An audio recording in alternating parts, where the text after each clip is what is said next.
Welcome back to Peer-Guided DBT Lessons, provided by DBT Skills Application, Peers Helping Peers. This week's lesson, marked 2-9 in our Distress Tolerance module, we'll be looking at reality acceptance. Please keep in mind that we're simply peers helping peers, working together to bring about more peaceful, constructive, and ultimately happier lives.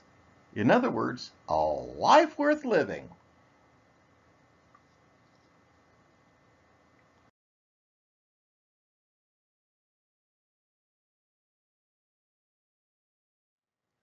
So what is radical acceptance of what is? Acceptance is acknowledging what is, acknowledging or recognizing facts that are true, conceding the facts. Deciding to tolerate the moment is acceptance. Pain creates suffering when you refuse to accept the pain. Acceptance is the only way out of hell. Freedom requires acceptance from deep within. Let go of fighting reality. We only have to accept actual facts about the present and the past, and reasonable probabilities about the future. We have to be very careful not to accept distortions of the facts.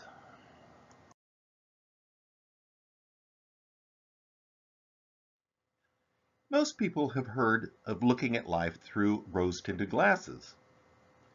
Even though seeing reality as more positive than facts prove to be true, and even may be pleasant, this is still a distortion of facts.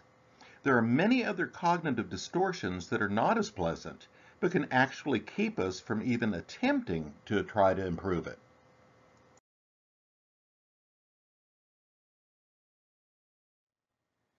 Next, let's look at black and white thinking.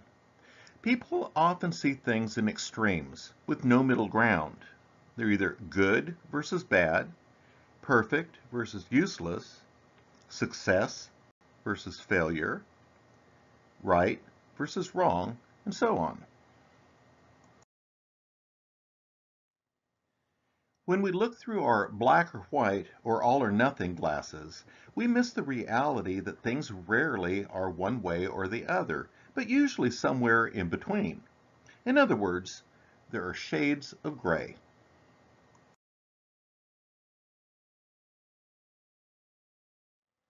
Next, we have filtering. If you tend to see all the things that are wrong, but ignore the positives, then you are filtering. Do you ever find yourself seeing all that's going wrong in your life, but ignoring the things that are going right?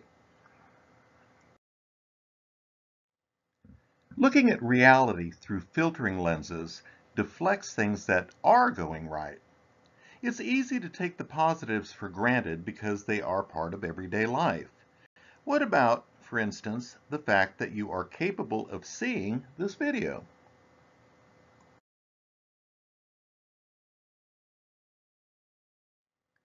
Next, we have overgeneralizing. People often build up something, positive or negative, about themselves or their circumstances and end up thinking that it represents the whole situation or happens all the time or is part of a never-ending pattern. Never-ending patterns lead to expressions like never, always, or nothing, everything. Probably the most dangerous conclusions we develop by overgeneralizing take the form of limiting beliefs. When we look at reality through the lens of overgeneralization, we are actually removing possibilities from our vision. Our minds create artificial barriers that do not exist in the real world, and we spend our lives acting as if they are real.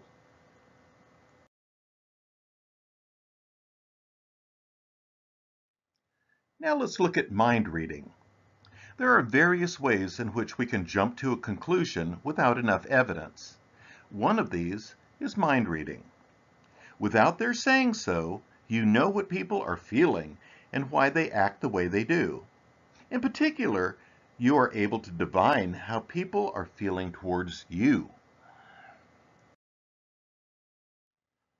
While looking through our mind-reading lenses, we are actually blinding ourselves to the other person's mind. Rather than seeing them, we see only a projection of ourselves.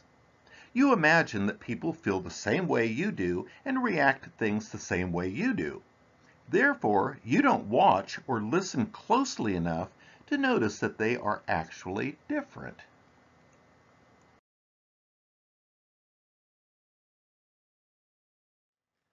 How about fortune telling? Another way of jumping to a conclusion is to treat beliefs about the future as though they were realities rather than just predictions. You anticipate that things will turn out badly, and you feel convinced that your prediction is an already established fact. The trouble is that many of your predictions are likely to be negative and may stop you from taking goal-directed action. Looking through crystal ball or fortune teller lenses, we assume we already know what will happen. It blinds us to hope and goals. While predictions are likely to be negative and may stop you from taking goal-directed action, positive predictions may cause expectation, leading to disappointment if the expected does not occur.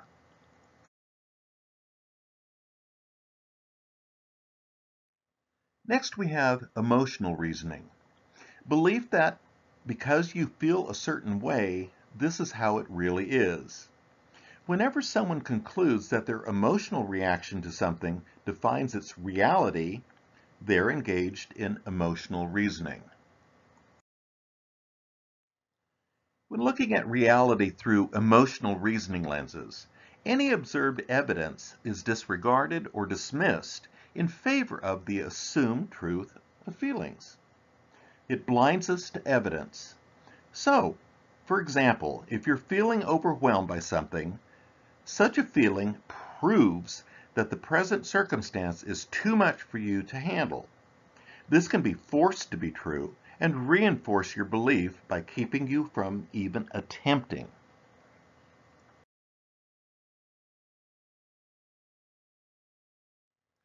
Next is personalizing.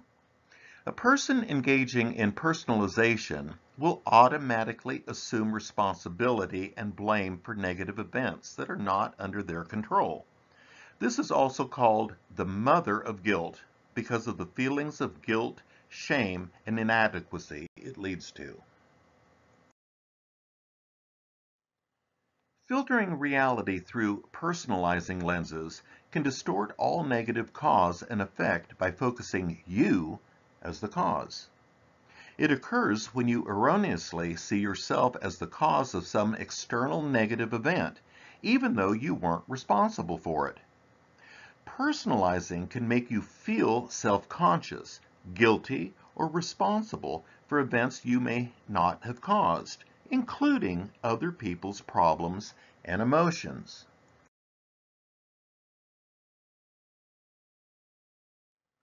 Next, we have should statements, and they are thoughts that are imbued with expectation, judgment, and pressure.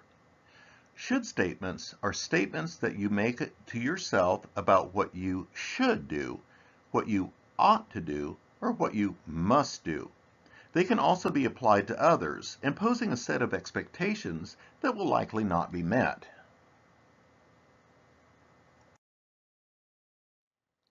We may think that by looking through our should lenses, we are seeing a motivating thought, but in reality, we are more likely to see added guilt because we don't meet our expectations.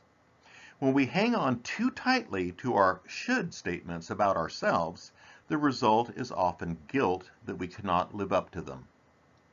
When we cling to our should statements about others, we are generally disappointed by the failure of the others to meet our expectations, leading to anger and resentment.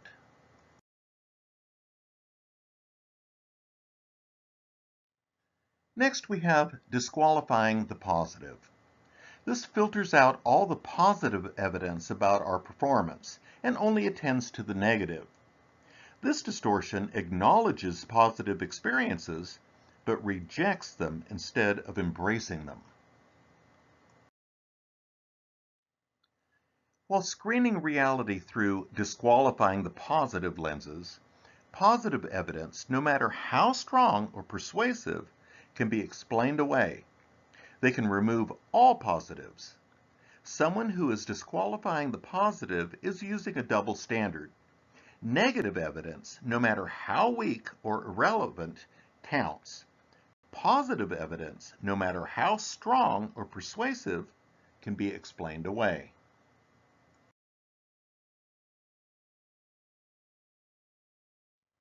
Next, we have catastrophizing, which is exaggerating the situation, making it seem more catastrophic than it actually is, or imagining the situation could go many ways, but focusing on the worst way.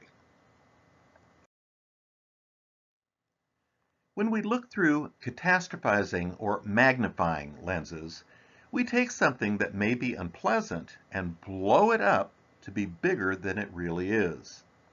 In order to successfully work through this cognitive distortion, question whether things are truly as bad as you make them out to be.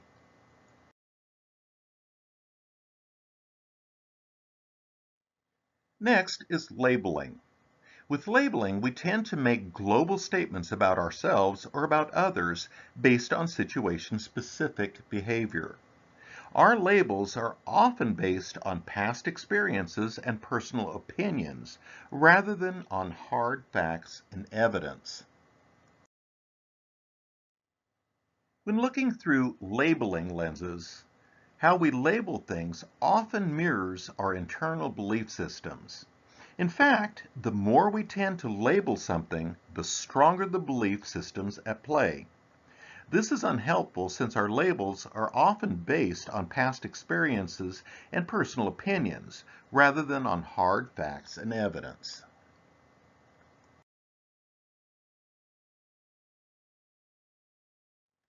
In conclusion, reality acceptance means we only have to accept actual facts about the present and the past and reasonable probabilities about the future, not distortions of the facts. Be sure to check the video description in the comments below. You'll find a link to the website lesson that accompanies this video. You will also find links to the handouts and worksheets created to complement this video. And while you're there, if you found this video helpful, be sure to like it. Be sure to join us for our next lesson in our distress tolerance module, where we will be looking at half smile. And be sure to check out our YouTube channel, where our entire DBT course is now available. Thank you for watching. We hope to see you next time. Bye for now.